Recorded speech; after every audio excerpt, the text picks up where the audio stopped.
Qala fa bima aghwaytani la aq'udanna lahum siratakal mustaqim. Ya, qala, maka syaitan itu berkata, bima aghwaytani, karena engkau telah menghukumi aku tersesat. Ini jahatnya. Jadi saya katakan tadi di awal, jika memang keangkuhan, kesombongan itu sudah menyelimuti keadaan satu makhluk, ya, saya tidak katakan seseorang, tapi satu makhluk, bahkan kalangan jin sekalipun, jangankan manusia, jin sekalipun, jika tertutupi oleh sifat kesombongan itu, maka potensi untuk mendapatkan pencerahan yang mengembalikan pada kebaikan, untuk mendapatkan hidayah yang menggugurkan semua potensi buruk untuk menjadi baik, itu akan menjadi sulit didapati, ya, karena celah-celah mendapatkan pencerahan, kebaikan, hidayah itu tertutup oleh kesombongan tadi. Karena itu, sepintar-pintar, sejeniusnya iblis itu kan kalau dalam bahasa Yunani itu diabolis kan. Ya, diabolis itu artinya yang pintar keblinger gitu. Ya, jadi yang punya sifat kepintaran di atas rata-rata, ya. Tapi karena tertutup oleh keburukan tadi, sehingga potensi kepintaran itu tidak bisa digunakan untuk membaca kebaikan. Itu bisa terjadi. Ya, alih-alih kepintaran digunakan untuk yang baik, tapi diarahkan kepada yang buruk ketika potensi baik itu tertutup. Ya, karena itu baik itu lebih penting dibandingkan dengan berilmu. Itu poinnya. Ya, sehingga ketika yang berilmu itu baik, maka ilmunya akan digunakan kepada segala yang maslahat.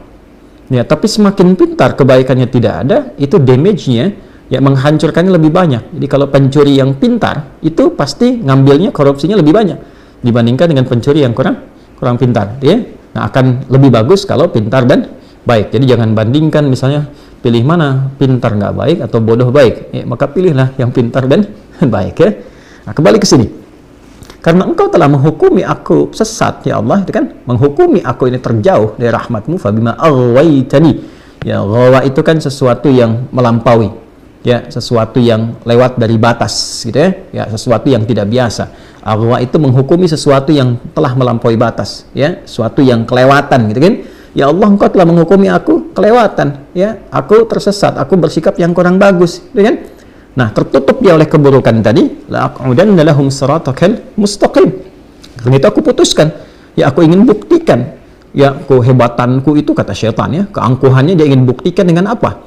La aq'udanna lahum siratakal mustaqim, aku akan cegah mereka untuk mendapatkan jalan petunjukmu yang benar, ya, jalan petunjukmu yang lurus.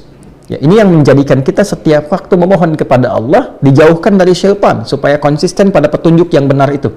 Makanya kita baca tuh sehari 17 kali. Ihdinas siratal mustaqim, ihdinas siratal mustaqim, ihdinas siratal mustaqim. Ya, apa di antara faidah itu? Supaya Allah berikan kita kekuatan untuk melawan bisikan-bisikan setan. Itu di antara faidahnya. Jadi kalau Anda bertanya kenapa kita membaca, ya, ihdinas siratal mustaqim, ihdinas siratal mustaqim 17 kali dalam sehari, ya, dan di setiap waktu, setiap pergantian waktu. Dari mulai subuh, kemudian ke zuhur, siang, masuk ke asar, sore, maghrib menjelang malam, ke isya. Kita minta sama Allah, ya Allah, ya, berikan aku kekuatan, tunjukkan kepada kami, ya Allah, petunjukmu yang lurus, petunjukmu yang benar.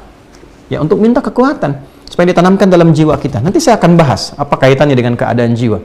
Karena syaitan itu akan menanamkan pada jiwa, memberikan bisikan, yang ini lebih bagus, ya, jangan ambil yang ini yang lebih ideal, dan sebagainya. Sehingga alih-alih misalnya seorang hamba menunaikan salat, dia bisa tinggalkan salatnya untuk mengejar sesuatu yang tidak penting.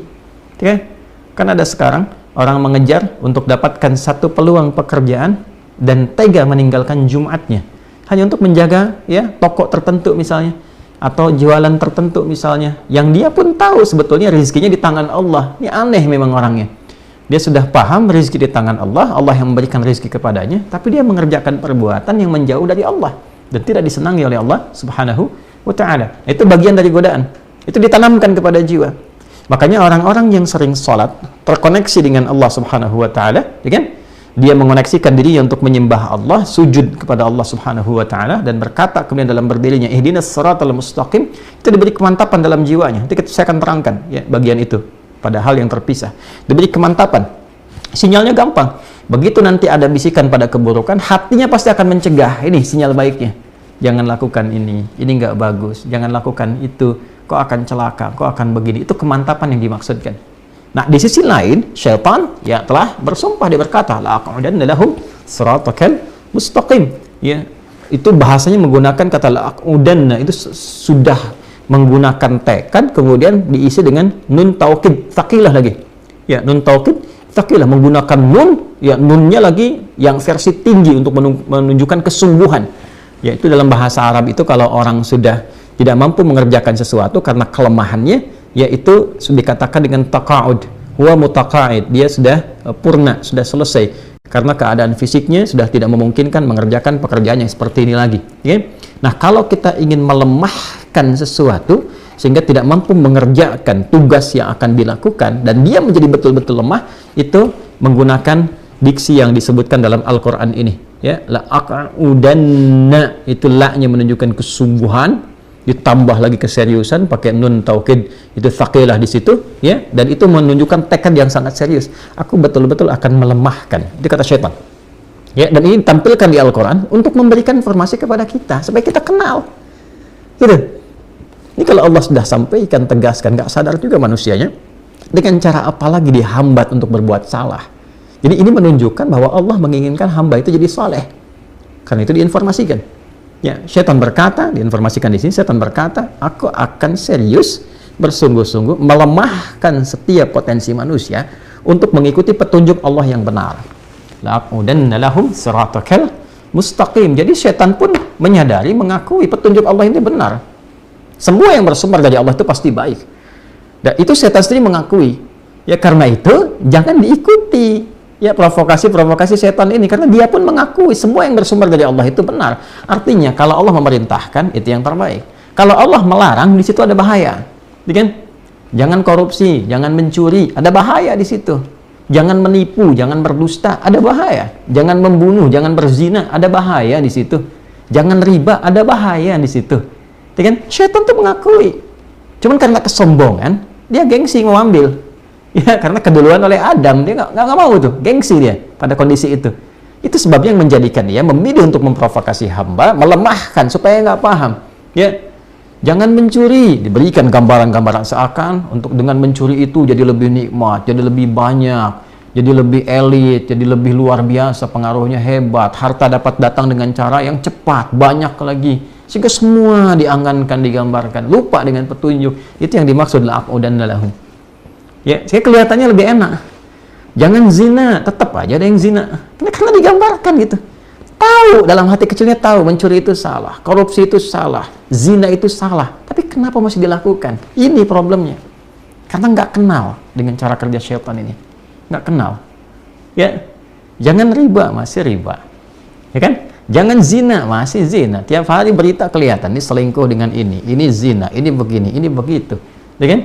Jangan korupsi, tiap hari kita lihat berita, ini pencurian, ini penipuan, ini korupsi sekian, ini begini. Masih terjadi. Kenapa?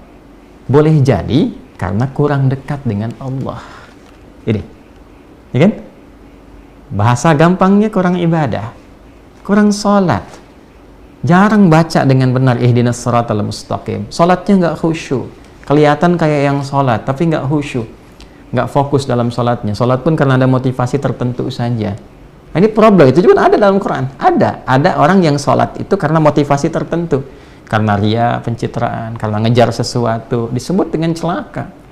Kasihan, fawailul lil musallin alladzina hum an salatihim sahun alladzina hum yura'un. Ada lagi sifat nifaq, munafik, kelihatan, ingin cepat-cepat, ingin buru-buru, karena tuntutan tertentu saja. Motivasi sholat pun karena ingin mengejar dunia. Itu problemnya. Sehingga tidak ada kemudian keistimewaan dari kalimat itu yang menghunjam kepada jiwa, yang betul-betul meminta kepada Allah untuk dilindungi. Ini poinnya. Dan dahsyatnya apa? Di ayat ke-17 ya teman-teman, thumma la'atiyannahum min baini aydihim. Kan? Kemudian wa min khalfihim wa an aymanihim wa an syama'ilihim wa la tajidu aktsarahum syakirin. Ini poinnya. Ya. Dan dia betul-betul sudah bertekad karena menggunakan lam tadi, kemudian nun taukid, tsaqilah di akhirnya. Ya, nun taukid tsaqilah itu menggunakan tasydid di atas nun berharakat fathah. Ya, untuk menunjukkan satu kesungguhan yang sangat luar biasa. Aku betul-betul bertekad dengan segenap kemampuan akan melemahkan hamba itu, ya, supaya apa? Supaya tidak mendapatkan petunjuk dari Allah, dan saat yang bersamaan, ini poin yang paling besarnya, aku pastikan semua sifat pelemahan itu akan aku kuasai dari semua arah yang memungkinkan manusia beraktivitas, yaitu dari depannya, dari belakangnya, kanan dan kiri. Ya, kenapa nggak atas dan bawah? Yang pertama, pada umumnya manusia nggak ada yang beraktivitas ke atas. Pada umumnya ke depan, ke belakang, ke kanan, ke kiri. Itu ya, pada umumnya. Dan nggak ada yang beraktivitas ke bawah. Ya, pada umumnya ke depan, ke belakang, kanan, dan kiri. Yang kedua, ada yang menafsirkan bahwa atas itu adalah jalur petunjuk. Ya, jalur yang diberikan oleh Allah untuk memberikan hidayah. Jadi nggak akan menentang itu secara langsung, nggak akan frontal. Ya, kalau nggak tersambar halilintar tuh. Ya, selesai gitu. Ke bawah pun jalur kematian, ya sudah meninggal nggak digoda lagi. Ya, nggak ada kerjaan setan yang stres tuh kalau masih menggoda orang yang sudah meninggal dunia, nggak ada kerjaan kan. Ya, jadi atas dan bawah tidak terganggu di situ, tapi depan, belakang, kanan, dan kiri, semua potensi arah yang dituju manusia nggak akan lepas dari was-was atau provokasi yang ditimbulkan dari